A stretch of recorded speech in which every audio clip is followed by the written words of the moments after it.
2 সপ্তাহেও কাটেনি এলপি গ্যাসের সংকট। দোকানে দোকানে ঘুরেও সিলিন্ডার পাচ্ছেন না ক্রেতারা। যা মিলছে তাও কিনতে হচ্ছে বাড়তি দামে। গ্যাস সংকটে রান্নায় ভোগান্তি হচ্ছে বাসাবাড়ি আর খাবার হোটেলে।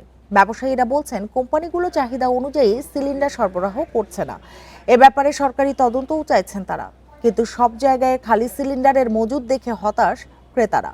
তারা জানান 2 থেকে 3 দিন আগেও 1800 থেকে 2000 টাকায় 12 কেজি সিলিন্ডার কিনেছেন তারা। আজ তাও মিলছে না। এলপিজি অপারেটররা বলছেন জাহাজ সংকটে গত মাসের আমদানিতে ঘাটতি রয়েছে। পাইপলাইনে থাকা গ্যাস দেশে এলে বাজার স্বাভাবিক হবে। রাজধানীর অনেক অটোমোবাইল ফিলিং স্টেশনে একেবারেই মিলছে না এলপি গ্যাস। যেখানে পাওয়া যাচ্ছে সেখানেই গাড়ির দীর্ঘ লাইন।